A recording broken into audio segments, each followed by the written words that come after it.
Të nderuar qytetar, student, deputet, i nderuar kryetar, jam e privilegjuar të ndodhem sot këtu përballë jush. Unë jam Altea Hoxhaj, jam studente, vi nga Universiteti Ismail Qemali në Vlorë, nga Departamenti i Drejtësisë. Kam kënaqësinë sot të flas në fakt për një temë të veçantë sepse ajo që ne na motivon, na mban, na edukon si të rinj është arsimi cilësor dhe formimi profesional. Arsimi nuk është thjesht një proces mësimor. Ai është motori kryesor që nxit zhvillimin ekonomik, fuqizon individin dhe ndërton të ardhmen e një vendi.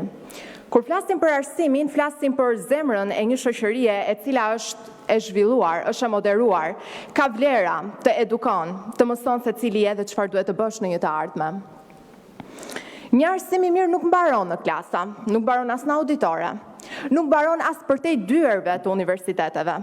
Një arsim i mirë është mënyra se si ne përgatitemi për jetën, për tregun e punës, për sfidat që sjell pikërisht shekulli. Vi këtu nga Universiteti Ismail Qemali Vlorë, ku me nder them se më ka disiplinuar, më ka mësuar, më ka bërë madje edhe më të rritur. Në ditët e sotme, arsimi cilësor është më tepër se sa njohuri teorike. Por çfarë kërkojmë ne si të rinj? Ne kërkojmë metodat moderne, ne kërkojmë zhvillim, ne kërkojmë mësimin praktik. Ne kërkojmë teknologji, mendimin kritik, komunikim efikas dhe aftësitë të cilat janë të domosdoshme në çdo profesion.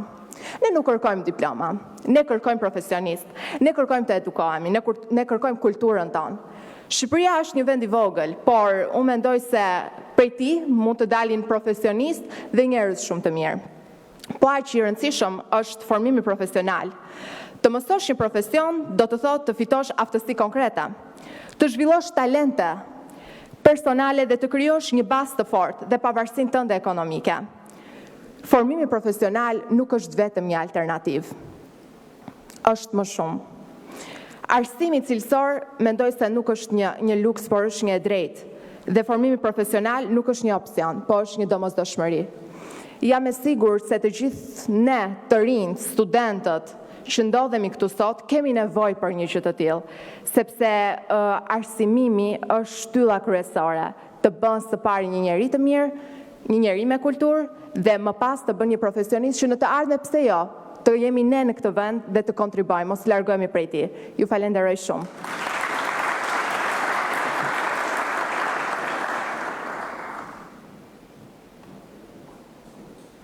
Faleminderit Altea për fjalën, radhën e ka për fjalën e tij zoti Adi Qose.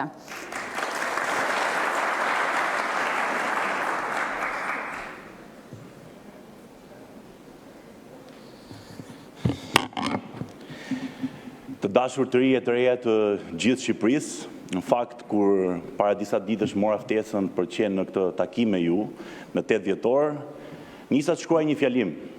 Mendova të shkruaj disa fjalë për këtë takim. Por teksa vija tani rrugës, mendova që më shumë vlerë ka t'ju them 2 fjalë zemre, t'ju them një këshill. Besoj jeni të lodhur nga fjalimet e përditshme. Keni nevojë të dëgjoni disa fjalë zemre. Dikur unë isha një si ju, një 17 vjeçar i mbushur plot me ëndra, e që kjo sallë më dukej shumë e largët. E aq më tepër, dita që të flisja nga kjo foltore më dukej akoma dhe më e pamundur. Po ja ku jam sot, përballë jush, me një ëndër të realizuar, pjesë e Parlamentit të Shqipërisë. Të dashur të rinj, shpesh besoj keni dëgjuar shprehjen, besoni në ëndrat tuaja. Në fakt, do më duhet ju zhgënjej pak. Nuk duhet vetëm të besoni në ëndrat tuaja, duhet luftoni që ëndrat tuaja t'i bëni realitet.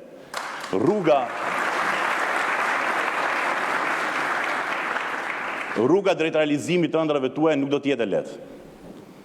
Do të përpiqen t'ja ndalin ëndrrën. E këtu vjen forca juaj. Forca për ndryshuar dhe forca për të bërë ëndrat tuaja realitet. 8 dhjetori është dita në cilën ne kujtojmë se historinë e këtij vendi e kanë shkruar të rinjt e studentët, cilët nuk u bashkuan me padrejtësinë. Na thonë shpesh se rinia është e ardhmja. Në fakt, rinia është e tashmja. Ajo që ju bëni sot, do vendosi për të ardhmen tuaj dhe të ardhmen e vendit tonë. Të dashur të rinj, besoni gjithmonë në ëndrat tuaja, luftoni për ato. Dhe në fakt dua ta mbyll të fjalim duke thënë vetëm diçka, sepse sot është dita juaj dhe duhet ju të flisni më shumë. Ju lutem, faleminderit që keni ardhur sot, faleminderit që besoni në ëndrat tuaja dhe ju lutem, Shqipëria ka shumë nevojë për ju. Bëni çmos që të kemi një Shqipëri europiane. Faleminderit. Ju faleminderit për mesazhin tuaj zoti Qose. Radhën e ka Këshilli Vendor Rinor i Korçës, Devi Hoxha.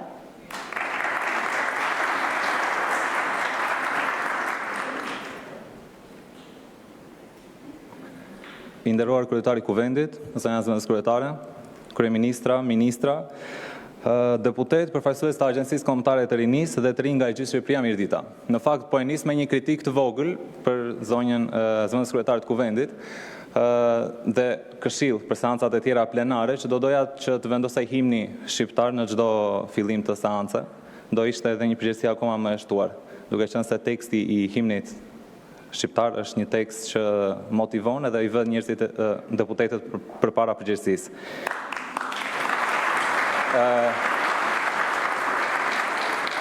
Është një nder i veçantë të flas sot në këtë sallë në ditën kombëtare të rinisë. Kjo ditë nuk është thjesht një datë në kalendar, por ajo është një kujtesë e fortë se rinia ka qenë gjithmonë motori i ndryshimit në vend.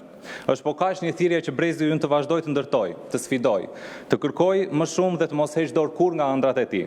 Sot po diskutojmë një çështje që nuk prek vetëm të ardhmen tonë individuale, por të ardhmen kolektive të Shqipërisë.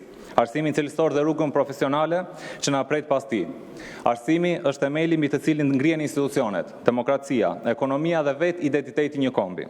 Ai formson mënyrën se si mendojmë, si vendosim dhe si kontribuojmë. Prandaj, çdo vend që synon një zhvillim të qëndrueshëm, duhet t'i japë arsimit peshin që meriton.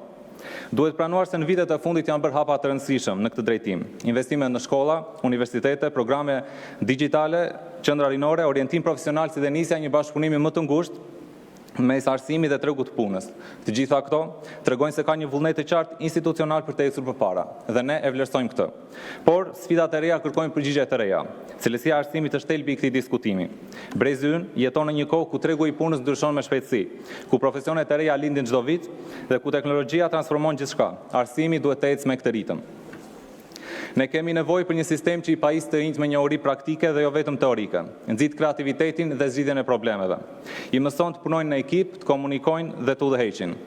I orienton drejt profesioneve të së ardhmes përmes hapjes së qendrave të karrierës. I përgatit për një botë ku aftësitë vlejnë po aq sa diploma. Arsimi duhet jetë një trampolin që të shtyn përpara, jo një mur që të pengon. Dhe vetmja mënyrë për të arritur këtë është përmes bashkëpunimit të thellë midis universiteteve, institucioneve publike dhe sektorit privat. Vetëm kështu mund të krijojmë praktika domethënëse, mentorim real dhe mundësi të prekshme punësimi. Ne të rinjt nuk jemi këtu për të kërkuar privilegje, por ne jemi këtu për të kërkuar standarde. Standardet europiane të arsimit, të punës dhe të jetës shoqërore. Sot Shqipëria ka një pasuri që ndoshta nuk e ka vlerësuar sa duhet, kapacitetin, energjinë dhe ambicien e brezit të ri. Kudo në Shqipëri ka të rinj që programojnë, inovojnë, krijojnë art, bëjnë shkencë, ndërmarrin nisma sociale, ndërtojnë biznese të vogla dhe kontribuojnë në komunitet. Dhe këto nuk janë histori të izoluara, por janë realitet një brezi që do të ecë përpara. Detyra jonë, detyra institucioneve dhe e gjithë të rriturve që na dëgjojnë sot, është t'ju krijojmë të rinjve një sistem arsimor që i mbështet dhe i fuqizon, një sistem që jep arsye të forta për të ndëruar dhe për të ndërtuar të ardhmen e tyre këtu. Dhe ky bashkëpunim duhet të jetë real, i qëndrueshëm dhe i vazhdueshëm, sepse të rinjt shqiptar nuk janë më spektator nëpër mitingje. Të rinjt janë kontribues aktiv dhe duhet të trajtojnë si partner në hartimin e politikave që u përkasin. Dhe e dini se si është, në shtëpi prindi thotë gjithmonë do bëhet kur të kem kohë, ndërsa ne themi jo, duam tani. Dhe ne të rinjt kështu jemi. Jo se nuk kemi durim, por sepse nuk e kemi luksin e humbjes të viteve. Dhe në fund dëshiroj të ndaj me ju një besim të thellë personal. Shqipëria ka potencialin të ngrihet më lart se kur më parë. Dhe ky potencial qëndron tek rinia e saj. Nëse prindrit tanë njihen si studentët e dhjetorit, brezi ynë do të njihej si të rinj që e çon Shqipërinë në Bashkimin Evropian me dije, me profesionalizëm dhe me vizion për të ardhmen. Faleminderit për vëmendjen, faleminderit që jepni hapësirë dhe peshë dërit të rinjve. Gëzuar ditën e rinisë. Faleminderit Devi për fjalën. Radhën e ka zonja Kiduina Zaka për fjalën e saj përshëndetëse.